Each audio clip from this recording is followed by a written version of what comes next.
तो पिछले श्लोक में भगवान ने जो बात कही थी उसमें अर्जुन को बड़ा आश्चर्य हुआ, और ये आश्चर्य वाली बात भी है। भगवान ने क्या कहा था? भगवान ने कहा था कि जो व्यक्ति इस जीवन काल में 3 गुणों से अतीत हो जाए, इस जीवन काल में 3 गुणों से अतीत हो जाए, तो वो जन्म के कष्ट से मुक्त हो जाएगा, मृत्यु के कष्ट से मुक्त हो जाएगा, बुढ़ापे के कष्ट से मुक्त हो जाएगा। कितनी बड़ी बात! जन्म के कष्ट से मुक्त हो जाएगा, मृत्यु के कष्ट से मुक्त हो जाएगा, बुढ़ापे के कष्ट से मुक्त हो जाएगा ना। तो सोचिए, अगर कोई व्यक्ति 3 गुणों से अतीत हो जाता है ना, तो सोचिए कितनी बड़ी बात है। इस शरीर में वो रहता है, इस शरीर में वो रहता है, और आप अपने शरीर में रहते हैं। तो वो अपने शरीर में रहते हुए अपने शरीर के जन्म और मृत्यु और बुढ़ापा के दुखों से वो जो है पूरी तरह से छूट जाता है। कौन चाहता है कि बुढ़ापे का कष्ट मिले? कौन चाहता है कि माता के गर्भ में निवास करने का कष्ट मिले? कौन चाहता है? मृत्यु का कष्ट मिले? कौन चाहता है? तो भगवान जो बात बता रहे हैं, ये कोई ऐसी बात है जो कि कोई सोच भी नहीं सकता, कल्पना भी नहीं कर सकता कि ऐसा भी हो सकता है। हर कोई यही बोलता है कि मरना तो पड़ता ही है, सबको मरना पड़ता है, सबको मरना पड़ता है।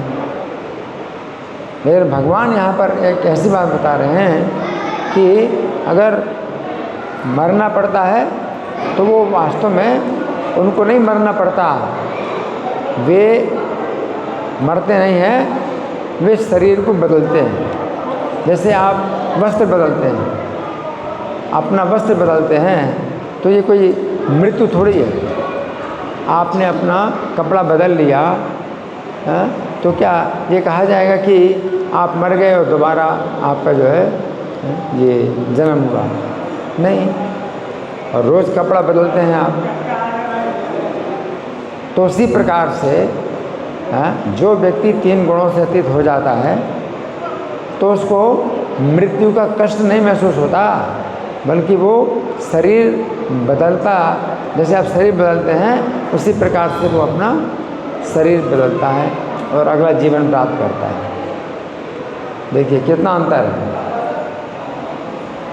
जिसको ज्ञान हो जाता है 3 गुणों के बंधन से वो छूट जाता है, तो उसका जो है शरीर बदलता है, वो शरीर को बदलता है, उसकी मृत्यु नहीं होती।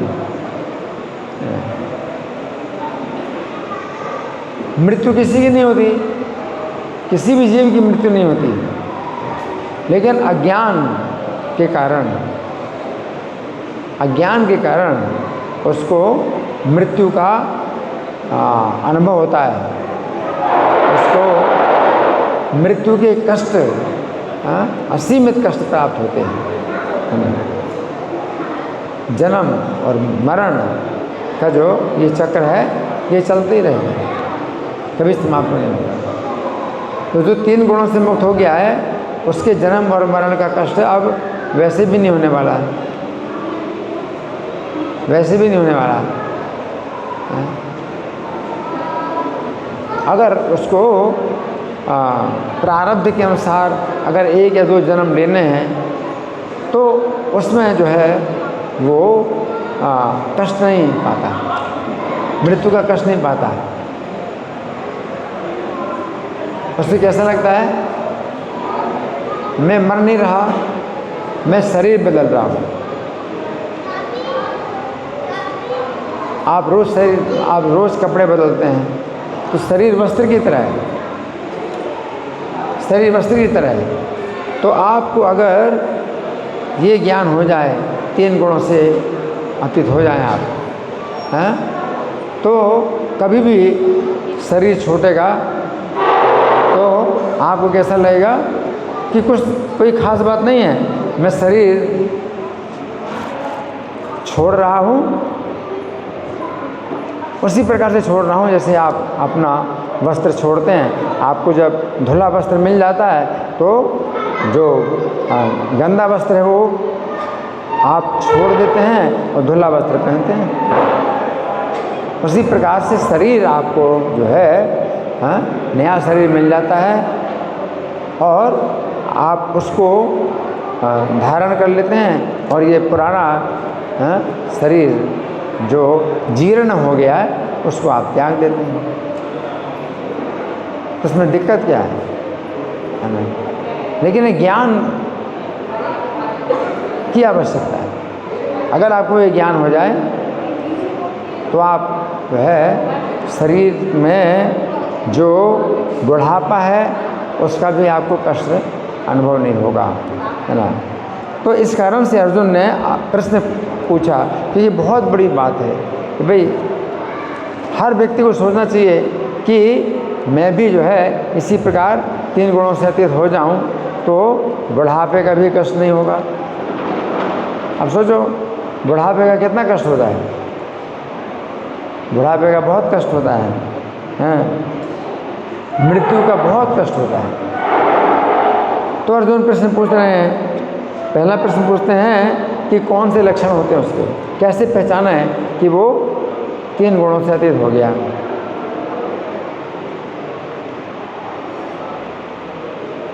उसके शरीर में कैसे लक्षण होते हैं, उसकी चेष्टाओं में कैसे लक्षण होते हैं कि पता चले कि ये व्यक्ति 3 गुणों से अतीत हो गया।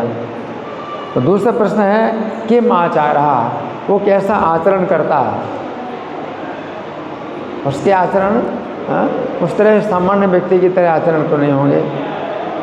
जिसको ये ज्ञान हो जाता है तो वो उसका आचरण अलग ही होता है ना। किम आचारः कथम चैतांस 3 गुणानाति वर्तते, और 3 गुणों से वो कैसे छूटता है। तो 3 प्रश्न अर्जुन ने 3 प्रश्न किए। पहला प्रश्न क्या है, उसके लक्षण क्या हैं कि हम पहचान पाएँ कि भाई ये 3 गुणों से अतीत हो गया। और दूसरा प्रश्न क्या है कि वो आचरण कैसा करता है, सामान्य लोगों की तरह क्या बातें करेगा या कुछ दूसरे प्रकार की बातें करेगा। तो ये जो है दूसरा प्रश्न है। और तीसरा प्रश्न क्या है, किस विधि से हम गुणातीत बने,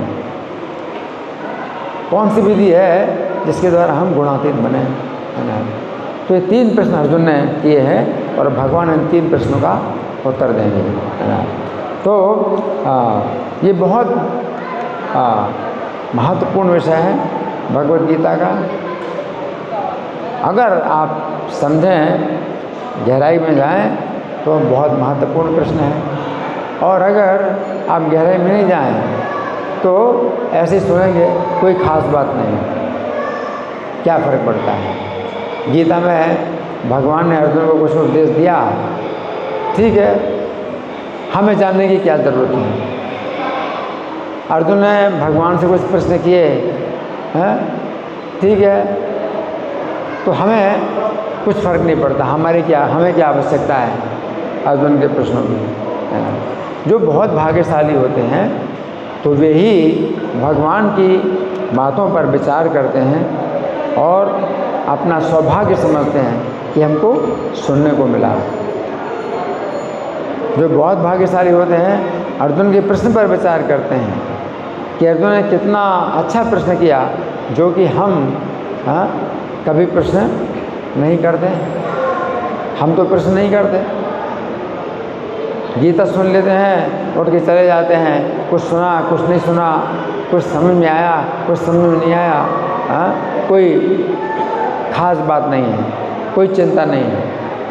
ऐसा नहीं, अर्जुन को चिंता है, अर्जुन को बहुत चिंता है। अर्जुन को बहुत चिंता है कि वे भी 3 गुणों से अतीत हो जाएं।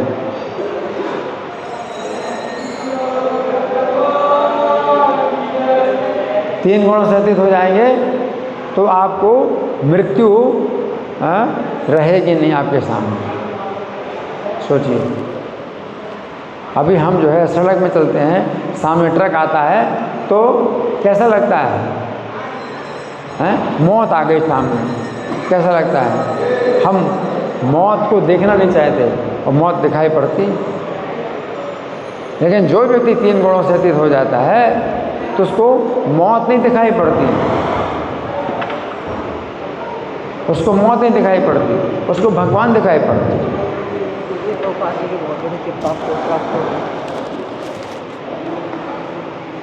कभी भी उसके सामने अगर मौत आती है तो वो मौत नहीं देखता, उसको भगवान के दर्शन होते हैं।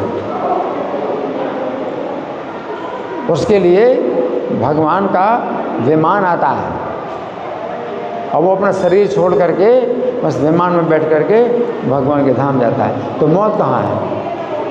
तो मौत कहाँ हुई उसकी? उसके लिए जो है बड़ा स्वागत के साथ में भगवान के दूत आते हैं और उसका स्वागत करते हैं, विमान में उसको बैठाते हैं। अपना शरीर छोड़ करके वो विमान में बैठता है और भगवान के धाम चला जाता है ना। जैसे गुणवती स्त्री, कार्तिक महात्म्य में आता है गुणवती स्त्री है, तो वो जो है कार्तिक के महीने में नियमों का पालन करती थी और करते करते वृद्धावस्था आ गई, कमजोरी आ गई, लेकिन कार्तिक के नियम का वो जो है पक्का पालन करती थी। उसके शरीर में अब बुखार भी आ गया और कार्तिक के महीने में जाड़ा होता है और उसको गंगा में स्नान करने जाना था। निर्धन थी, उन दिनों नल तो होते ही नहीं थे कि अपने घर में स्नान कर लें। पहले किसी के घर में नल नहीं होते थे कि अपने घर में स्नान कर लें, और उसके पास में कोई बाल्टी भी नहीं थी कि गंगा जी का जल बाल्टी में भर के ले आए और अपने घर में गर्म करके स्नान कर ले। वो उसके घर में मतलब इतनी निर्धन थी कि एक बाल्टी भी नहीं थी। तो स्नान करने की गंगा जी जाना पड़ेगा और बुखार है, तो ऐसे बुखार में भी वो गंगा में स्नान करने के लिए जाती है और जैसी गंगा में ठंडे पानी में पैर रखती है तो पूरा शरीर कांप जाता है ना। और उसी समय वो जो है ऊपर से देखती है कि भगवान का विमान आया आकाश से और उसने अपना शरीर तो गंगा जी में छोड़ दिया और दिव्य शरीर धारण करके वो विमान में बैठ गई। लक्ष्मी के समान उसको जो है शरीर प्राप्त हुआ और भगवान के निकट पहुंच गए। तो ये कितनी बड़ी स्थिति है कि बिना किसी कष्ट के आपका ये शरीर छूटेगा और दिव्य शरीर प्राप्त होगा। जैसे कि बिना किसी कष्ट के आप पुराने कपड़े छोड़ते हैं और नए कपड़े धारण करते हैं। तो मृत्यु बिल्कुल नहीं, मृत्यु नहीं है।